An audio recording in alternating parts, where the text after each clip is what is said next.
ఓడిపోనీయకు నీ ఓటును, గెలిపించై ప్రజాస్వామ్య బాటను. బట్టిగా పోనీయకు నీ ఓటును, పోదాం పద పోలింగు బూతుకు. అరే ఓడిపోనీయకు నీ ఓటును, గెలిపించై ప్రజాస్వామ్య బాటను. బట్టిగా పోనీయకు నీ ఓటును, పోదాం పద పోలింగు బూతుకు.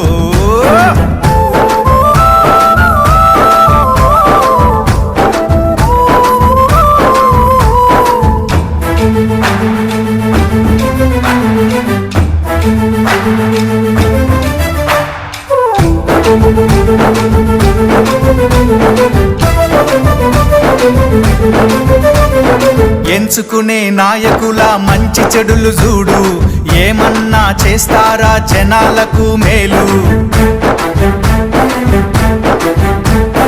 5 ఏండ్ల కాలానికి అగ్రిమెంటు నేడు, ఆగమాగమయ్యి నీ ఓటు నమ్ముకోకు. వచ్చింది టైము నీకు ఓటు వెయ్యడానికి, వచ్చింది టైము నీకు ఓటు వెయ్యడానికి, నిజమైన నాయకుల్ని నిర్ణయించడానికి. ఓడిపోనీయకు నీ ఓటును, గెలిపించై ప్రజాస్వామ్య బాటను. గట్టిగా పోనీయకు నీ ఓటును, పోదాం పద పోలింగు బూతుకు. చలో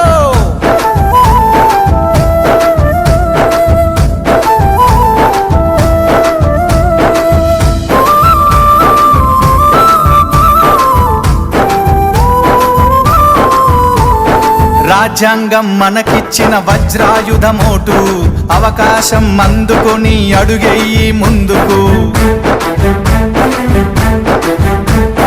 నీ ఓటు ఏడుందో ముందుగానే తెలుసుకో, పోలింగు డే రోజున ప్రశాంతంగా వేసిపో. ఓటరు నీ చేతికి వచ్చింది పవరు, ఓటరు నీ చేతికి వచ్చింది పవరు. ఓటేసి చూపించు రానున్న ఫ్యూచరు. ఓడిపోనీయకు నీ ఓటును, గెలిపించై ప్రజాస్వామ్య బాటను. అరే గట్టిగా పోనీయకు నీ ఓటును, పోదాం పద పోలింగు బూతుకు. చలో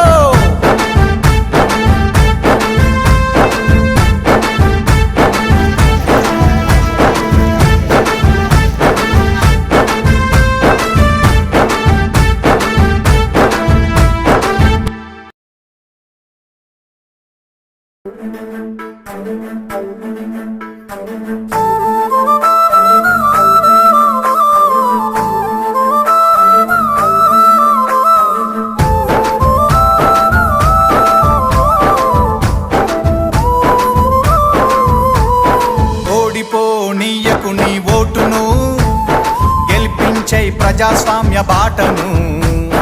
బట్టిగా పోనీయకు నీ ఓటును, పోదాం పద పోలింగు బూతుకు.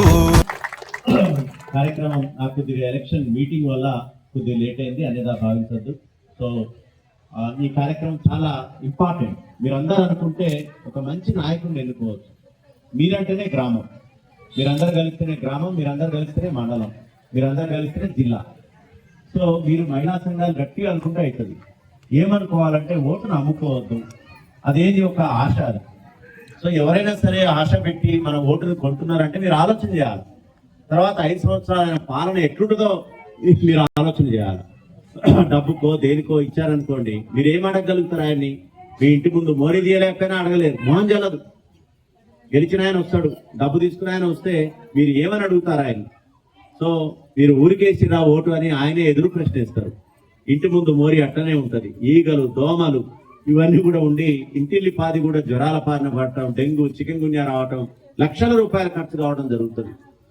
సో ఓట్ అనేది ఇప్పుడు మీరు కరెక్ట్ గా ఆలోచించి అభ్యర్థి ఎట్లాంటోడు, మంచోడేనా, ఈయన పాత చరిత్ర ఏంది, మనకు సేవ చేస్తాడా చేయడా, ఈ 5 ఏళ్ళు మనల్ని అభివృద్ధి పథంలో పెన్షన్ రాకపోతే పెన్షన్, లేకపోతే మోరీలు తీయటం, ఇతరత్ర సంక్షేమ అభివృద్ధి కార్యక్రమాలు చేస్తాడా, మనల్ని పట్టించుకుంటాడా అనేది చూడాలి తప్పితే తాత్కాలికంగా మద్యానికో లేకపోతే కులం మన కులమనో లేకపోతే మన మతమనో ఈ విషయాలతోనో లేకపోతే మనకి ఇంకేదో మద్యం వీటన్నిటితో ఒక్కరోజు చికెన్ బిర్యానీ అనో ఈ తాత్కాలిక దానికి మీరు ప్రలోభానికి లొంగిందనుకోండి, తర్వాత 5 ఏళ్ళు అనుభవించాలి.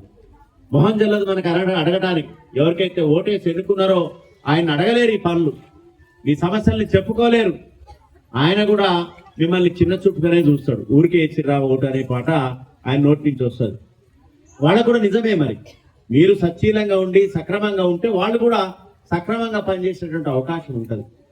కాబట్టి క్లియర్ గా మీరు ఉండండి. మనం ఇక్కడికి వచ్చిందంటే ఒక ప్రతిజ్ఞ తీసుకొని పోవడానికి. ఎట్టి పరిస్థితుల్లో ఓటును అమ్ముకోము, ఎటువంటి ప్రలోభాలకు లొంగం, ఎటువంటి ఒత్తిళ్లకు లొంగం. మీరు మహిళా సంఘాలతో చర్చించుకోండి. అంటే ఏ క్యాండిడేట్ ఇది అవసరం ఈ చర్చ అనేది. కేవలం మద్యానికి కానీ ఓటుకు కానీ ఓటును అమ్ముకోము, అదేవిధంగా డబ్బుకు లొంగము, ఇట్లా తీర్మానం చేసుకోండి. ఎవరికి వాళ్ళు నచ్చినటువంటి వ్యక్తికి వేసుకోండి. మళ్ళీ మహిళా సంఘాల్లో ఫలానా వ్యక్తికి తీర్మానం చేసుకోవడం చెల్లదు.